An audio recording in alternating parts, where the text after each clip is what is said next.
आगामी कार्यक्रम प्रायोजित किया है जॉयस मायर मिनिस्ट्रीज के मित्रों और सहयोगियों ने।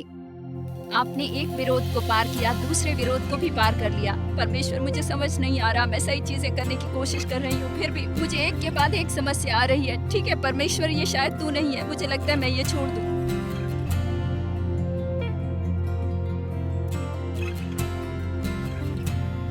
परमेश्वर, मुझे लगा था कि ये सच में तुम हो, पर ये नहीं पता था ये इतना मुश्किल होगा। रुकिए, आप उन दैत्यों को हरा सकते हैं। आप दैत्यों को हरा सकते हैं।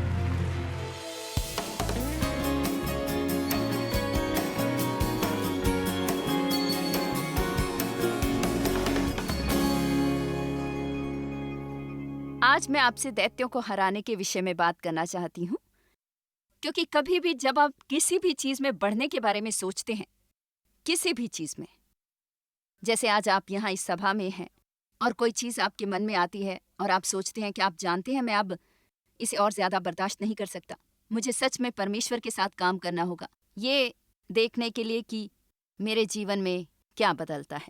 मुझे बस ठीक ठाक शादी नहीं चाहिए, बल्कि सफल चाहिए। मुझे केवल ठीक ठाक माता पिता नहीं बनना, इस इंतजार में कि मेरे बच्चे बड़े हो जाएं और घर को छोड़ दें।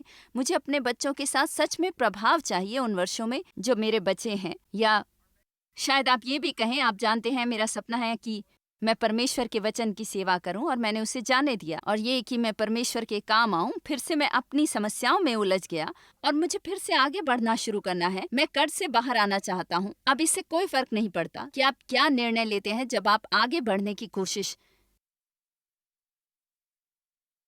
शुरू करते हैं। मुझे उम्मीद है ये आपको नकारात्मक ना लगे, लेकिन ये सच्चाई है। आपका शैतान की तरफ से विरोध हो सकता है, और यदि आप इसकी योजना नहीं बनाते, मानसिक तैयारी नहीं करते, तो आप शायद पहले बेस तक पहुंचने से पहले ही बॉक्स से बाहर फेंक दिए जाएं।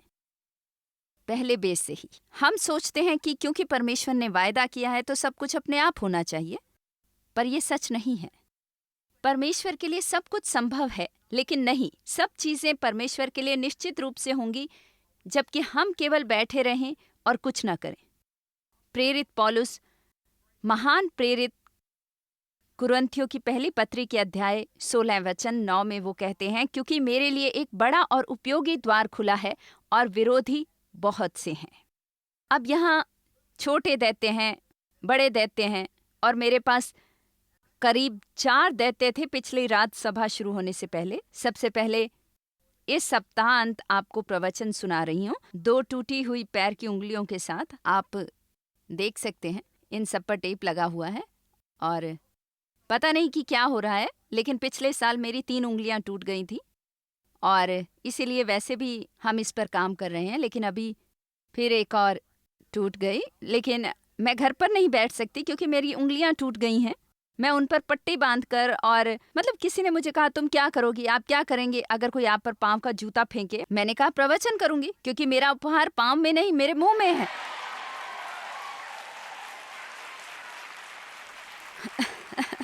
बहुत से लोग आसानी से छोड़ देते हैं। तो आप जानते हैं, हम पिछली रात यहाँ आए, डेव ने मेरे पाँव पर पट्टी बांधी और मैं मीटिंग के लिए तैयार हो रही थी, और मैंने अपने जूते पहन लिए कि मैं अपनी पट्टी छिपा लूंगी और सब अच्छा होगा। मैंने अपनी पैंट पहनी और मुझे कुछ गलत लगा। इसमें क्या खराबी है, मुझे समझने में थोड़ा समय लगा, लेकिन ये तो नई पैंट थी और वो जो इसे ठीक कर रही थी वो नीचे की सिलाई करना भूल गई थी। तो मैंने जूते पहन लिए और मैं तैयार थी, लेकिन मेरी पैंट पर सिलवटें थी क्योंकि वो थोड़ी ज्यादा लंबी थी। ठीक है, इसलिए हमें वो पूरा पहनावा बदलना पड़ेगा, और हमने वो बदला। वो ठीक था, आखिरी मिनट में सब ठीक हो गया। यहाँ पिछली रात पहुंचे और मैं अपना संदेश भूल गई होटल के कमरे में। हालांकि ज्यादातर समय मैं वैसे भी इसका उपयोग नहीं करती, पर अगर कभी बीच में जरूरत पड़ जाए तो वापस जाकर उस संदेश को लाना है। तो पिछली रात प्रवचन देने से पहले मैं बाथरूम में वापस गई और मैंने ये अजीब सा माइक्रोफोन पहना और ये सब कॉर्ड्स वगैरह, पर इसकी तारों में से मैंने गलती से एक तार खींच दी और ये चीज वहीं गिर गई टॉयलेट में।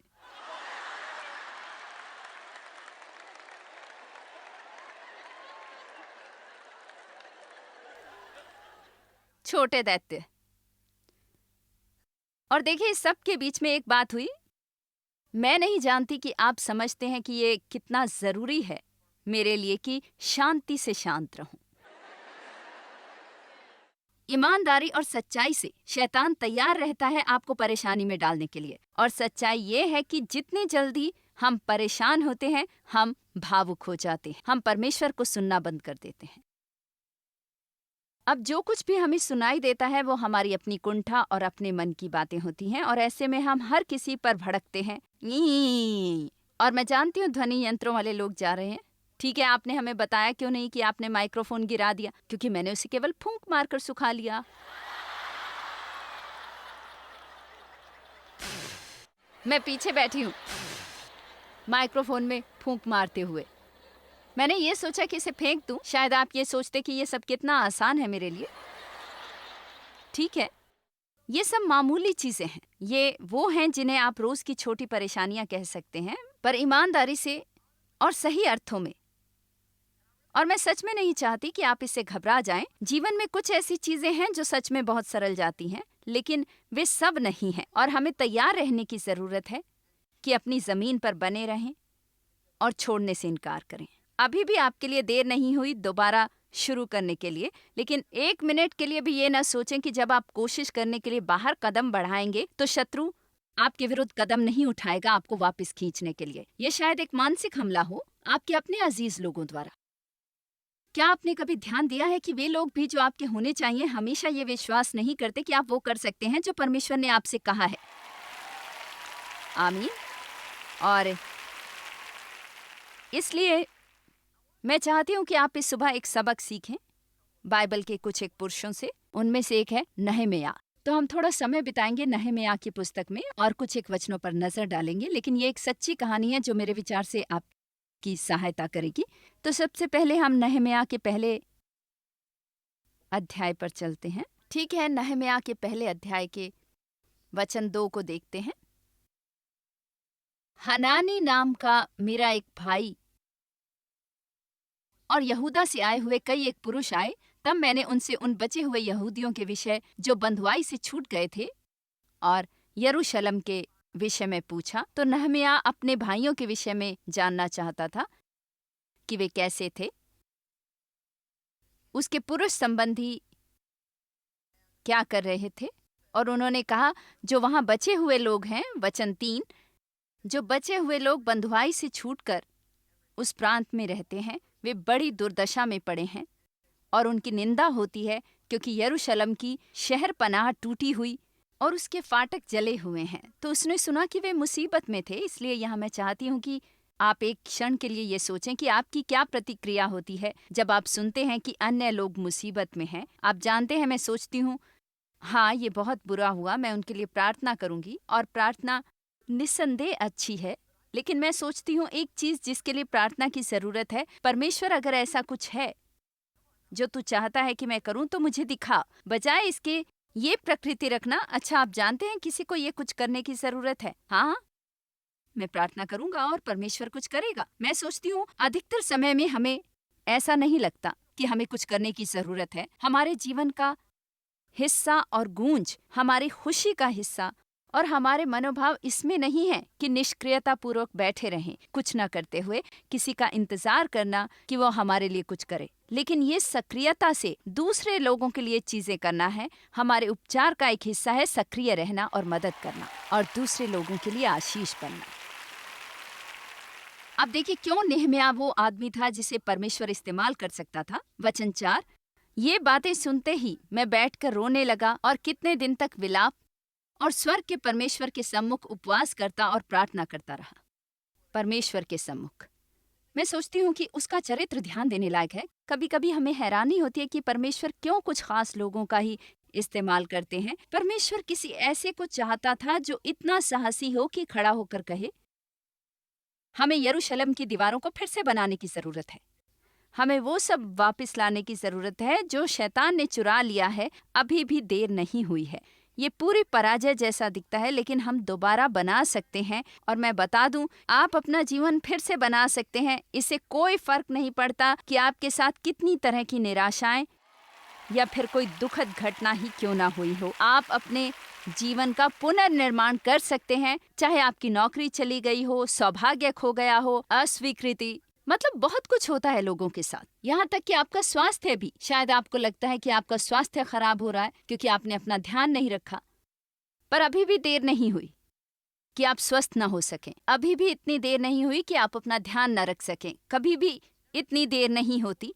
लेकिन एक झूठ जो शैतान हमसे बोलता है, हाँ बहुत देर हो चुकी है, आप बहुत बुरी हालत में हैं, और तब आप अपना बाकी का जीवन पश्चाताप में बिताते हैं कि क्यों जब सही समय था तब आपने क्यों कुछ नहीं किया। बजाय इसके उसी ऊर्जा से अभी से शुरुआत करें।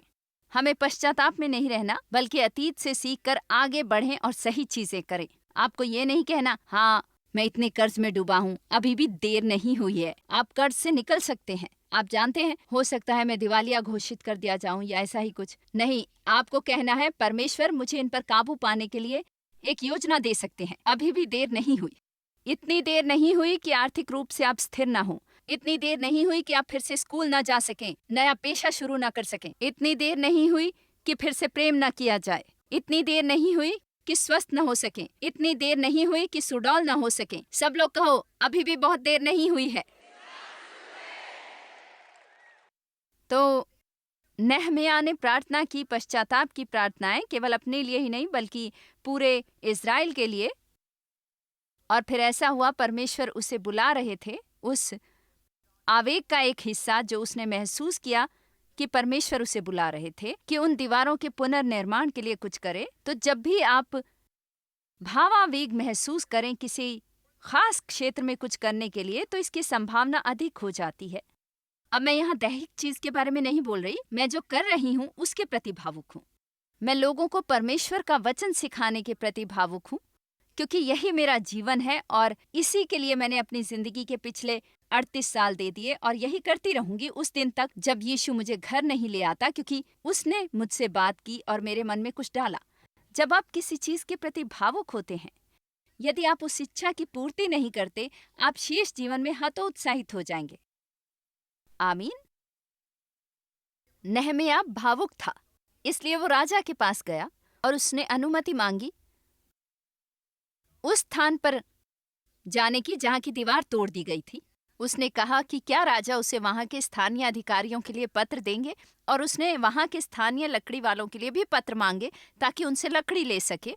और उसने योजना बनाई और वो गया। उसने दूसरे बहुत से लोगों से भी बातचीत की, कुछ लोगों को भी प्रोत्साहित किया। कहा, यरूशलेम की ऐसी दशा है, चलो आओ, हमें उसकी दीवारों के पुनर्निर्माण की जरूरत है। अब कभी कभी जब कोई ऐसी समस्या होती है जो इतनी बड़ी होती है कि आप अकेले नहीं संभाल सकते, तो आप क्यों नहीं इतने आवेग में आकर कुछ अन्यों को, जैसे कि कुछ मृत प्राय निष्क्रिय आलसी आस्तिकों को ले ले। वे कुछ नहीं करते सिवाय शिकायतों के, और आप क्यों नहीं कहते, देखो यहाँ जरूरत है और मैं ये अकेले नहीं संभाल सकता। कैसा रहेगा अगर हम सब साथ मिलकर जाएं? केवल एक व्यक्ति भी लोगों के झुंड को उकसा सकता है। क्या आप मुझे सुन रहे हैं? एक व्यक्ति भी ये कर सकता है पूरे झुंड को। लोग इंतजार कर रहे हैं, वे इंतजार कर रहे हैं किसी का जो उन्हें बताए क्या करना है, किसी का जो उन्हें संगठित करे और कहे चलो उन लोगों की सहायता करें।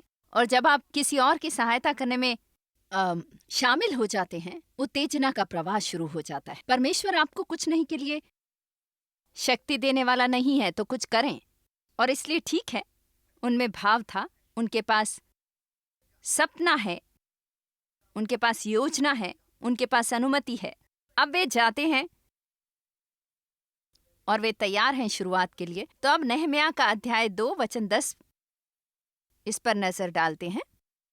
ये सुनकर कि एक मनुष्य इजराइलियों के कल्याण का उपाय करने को आया है, होरोनी संबलत और तोबिया नाम के कर्मचारी जो अम्मोनी था, उन दोनों को बहुत बुरा लगा।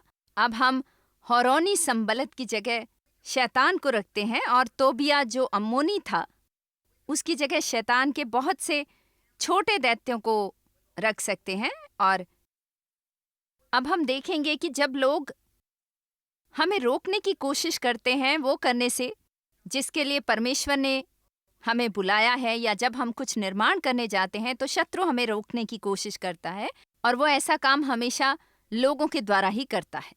इस मामले में संबलत और तोबिया थे, लेकिन वे परेशान थे। शत्रु भी हमेशा परेशान होता है जब उसे लगता है कि आपने निर्णय ले लिया है कि आगे बढ़े। क्या आप इसे समझते हैं? आप में से कितनों ने निर्णय लिया है आगे बढ़ने का?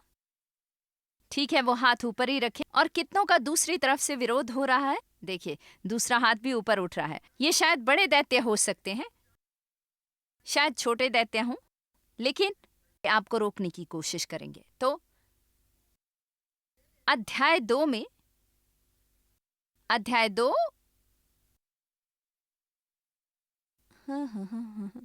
अध्याय 2 वचन 17। मेरे पास यहाँ काफी धर्म ग्रंथ हैं, मैं सब नहीं पढ़ सकती, पर मैं आपके लिए कुछ जरूरी हिस्से पढ़ना चाहती हूँ। तो तब मैंने उनसे कहा, तुम तो आप देखते हो कि हम कैसी दुर्दशा में हैं कि यरूशलेम उजाड़ पड़ा है और उसके फाटक जले हुए हैं। तो आओ हम यरूशलेम की शहर पनाह को बनाएं कि भविष्य में हमारी नाम धराई न रहे। देखिए, जब हमारी जिंदगियां झंझटों में होती हैं, हम चाहते हैं कि परमेश्वर उन्हें फिर से बनाने की कोशिश करें, क्योंकि मैं सोचती हूँ ये उनके लिए लज्जा की बात होगी उसके बाद, जबकि उसने हमारे लिए जो कुछ किया है और जो कीमत उसने हमारे लिए चुकाई है, हमारे लिए निष्क्रिय बैठना और मानना कि गुलामी में ही रहना है, तो कम से कम यीशु के लिए ये करें। आमीन। फिर मैंने उनको बतलाया कि मेरे परमेश्वर की कृपा दृष्टि मुझ पर कैसी हुई और राजा ने मुझसे क्या क्या बातें कही थी। वचन 18। लेकिन अब यहाँ फिर से शैतान और दैत्य आते हैं। ये सुनकर टोरोनी संबलत और तोबिया नाम का कर्मचारी जो अम्मोनी था और गेशेम नाम का एक अरबी हमें ठट्ठों में उड़ाने लगे और हमें तुच्छ जानकर कहने लगे, ये तुम क्या काम करते हो? क्या तुम राजा के विरुद्ध बलवा करोगे? इसलिए अब जब उन्होंने निर्णय ले लिया कि आगे बढ़ें और कोई उन पर हंस रहा है, मजाक उड़ा रहा है और उनसे कह रहा है कि ऐसे काम नहीं चलेगा। क्या आपने कभी निर्णय लिया है कि आप अपने जीवन में कुछ ठीक करेंगे और हो सकता है एक अच्छा दोस्त या कोई ऐसा जिससे आप प्रेम करते हैं और सच में उसे अपने लिए चाहते हैं, एक तरह से चुपचाप आपको एक संदेश देते हैं कि वे सच में ऐसा नहीं सोचते? चलिए भी, आप जानते हैं वास्तव में लोग मुझ पर हंसते थे जब मैंने उनसे कहा कि मैंने महसूस किया कि परमेश्वर का बुलावा मेरे जीवन पर था।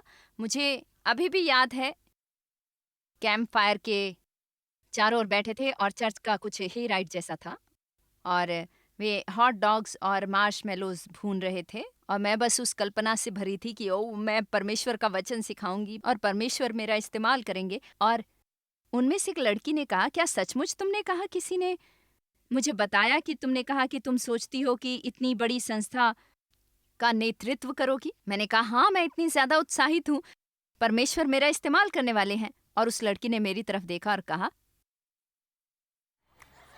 अच्छा तुम्हें सच बताऊं तो हम बात कर रहे थे और उन्होंने यही कहा था, ईमानदारी से हम नहीं सोचते कि तुम्हारा व्यक्तित्व इसके लिए सही है।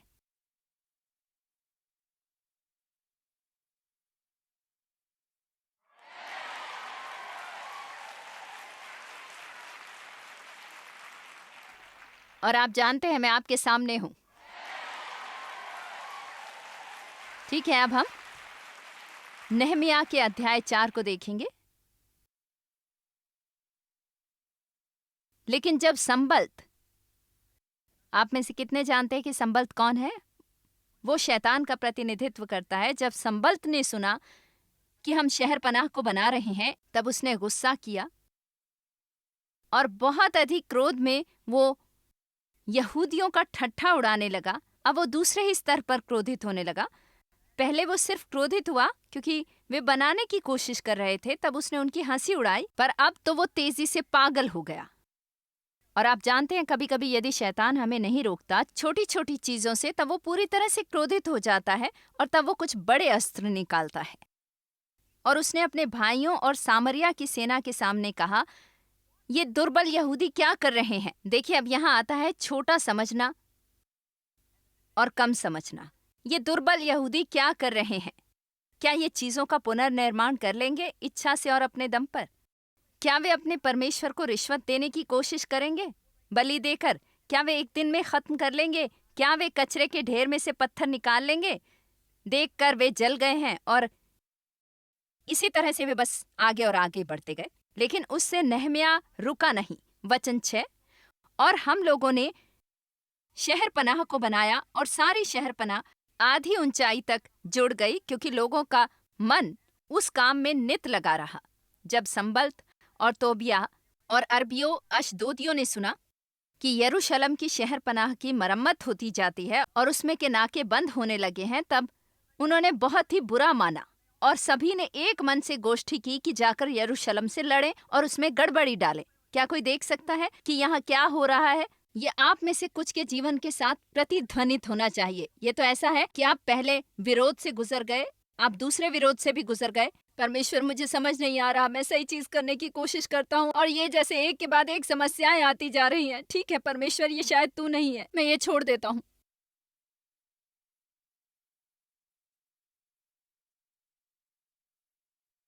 परमेश्वर, मैंने सच में ये सोचा कि ये तू ही था, लेकिन मुझे ये उम्मीद नहीं थी। ये मुश्किल। रुको, तुम इन दैत्यों को हरा सकते हो, आप दैत्यों को हरा सकते हो, लेकिन आप कमजोर नहीं हो सकते। क्या आप ईमानदारी से सोचते हैं कि मैं और डेव या अन्य कोई जिनके पास इतनी महत्वपूर्ण संस्था है जो वास्तव में बहुत से लोगों की मदद करती है, कि जब हम कहते हैं हमने 38 साल पहले इसे शुरू किया और इसे मैंने घर के तहखाने से शुरू किया, आप ईमानदारी से सोचते हैं कि हम वहां से यहाँ तक बिना किसी विरोध के पहुंच गए और बहुत से संबल्त और बहुत से तोबिया और बहुत से अलग अलग तरह के लोग क्या हमारे विरोध में नहीं आए? क्या लोगों ने हमें परेशान नहीं किया? मैं सोचती हूँ कि हमें थोड़ा और मजबूत होने की जरूरत है उससे जितने की हम होते हैं। हमें ये स्वीकार करने की जरूरत है हमारा परमेश्वर कौन है और वो महान है जो हम में है, उससे जो संसार में है, और कोई हथियार हमारे विरोध में सफल नहीं होगा। शायद मेरी जिंदगी में ऐसा एक भी दिन नहीं जब मैं चिल्लाकर कबूल नहीं करती, वो महान है जो मुझ में है उससे जो दुनिया में है। मैं एक विजेता से अधिक हूँ मसीह में, और कोई हथियार मेरे विरोध में सफल नहीं होगा। लेकिन हर जबान जो न्याय से मेरे विरोध में होगी, मैं उसे गलत में दिखाऊंगा, मैं उसे पूरा करूंगा जो मैंने शुरू किया है। अब मैं केवल ये कहूंगी, मैं उसके प्रति साहसी बनूंगी। अगर खत्म नहीं कर सकते तो शुरू ही मत करें।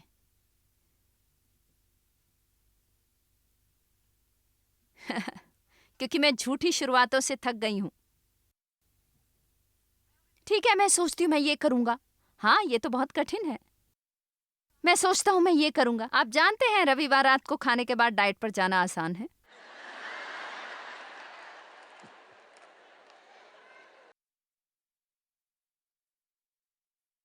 मतलब योजना बनाना आसान है जब तक आप इतने ज्यादा दुखी ना हो जाएं कि शौचालय से बाहर आना मुश्किल हो जाए।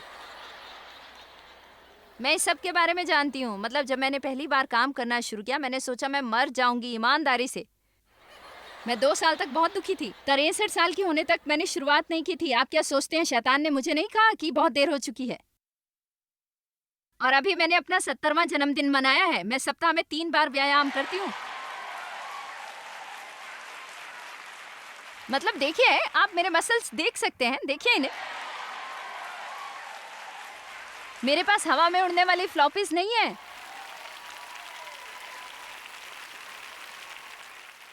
और मैंने अभी शत्रु को बाहर निकाल दिया, ये दिखाने के लिए कि मुझे अलग नहीं किया जा सकता। मैं अभी भी मजबूत हूँ और मजबूती से परमेश्वर के लिए काम करती हूँ अपनी जिंदगी के अंतिम वर्षों में भी। और मैं विश्वास करती हूँ कि अंतिम गौरव पहले से भी अधिक महान होगा। आमीन।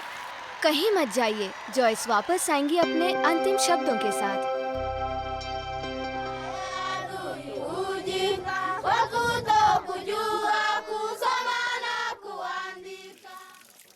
मेरे लिए बहुत ही महत्व रखता है कि आप एक चीज को समझते हैं। हम ये सब अपने प्रभु और मुक्तिदाता यीशु मसीह की सहायता के बिना नहीं कर सकते थे।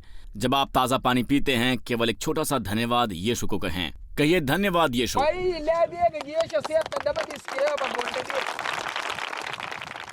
दोस्तों, हम यहाँ हैं तंजानिया में, और हम यहाँ तंजानिया के बीच उस धरती पर हैं जहाँ टाडोगा लोग रहते हैं। मैं यहाँ पर पहली बार कोई 1 साल पहले आया था, और यहाँ की हालत देखकर शैली और मेरा दिल टूट गया था। यहाँ पानी नहीं था और लोगों को घंटों चलना पड़ता था गंदा पानी लाने के लिए। यहाँ कोई शिक्षा नहीं थी, तो हमने योजना बनाना शुरू किया और पूछना शुरू किया हम यहाँ कैसे कुछ अलग कर सकते हैं।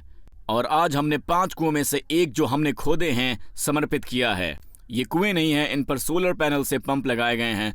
ये 10,000 लीटर के भंडारण हैं और ये पूरे समुदाय को बदल देंगे। हमने एक प्राइमरी स्कूल भी समर्पित किया है जिसमें 1 से 5 तक कक्षाएं हैं। तो हमने यहाँ तंजानिया में इस पूरे समुदाय को बदल दिया है और हमें इसकी बहुत खुशी है, और हम ये आपके बिना नहीं कर सकते थे। हम बहुत आभारी हैं कि लोग बहुत ही सराहनीय रहे हैं। इसके लिए परमेश्वर आपको आशीष दें।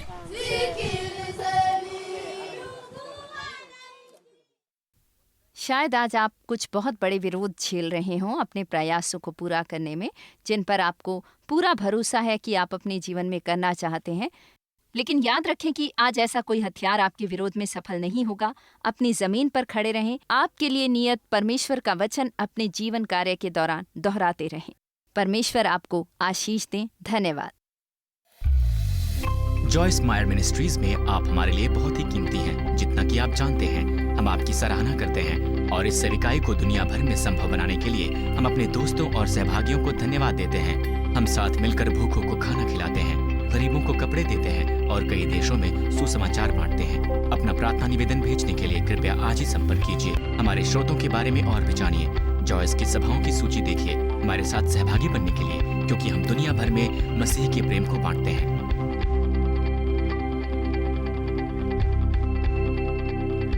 इसका खर्च उठाया है जॉयस मायर मिनिस्ट्रीज के मित्रों और सहयोगियों ने।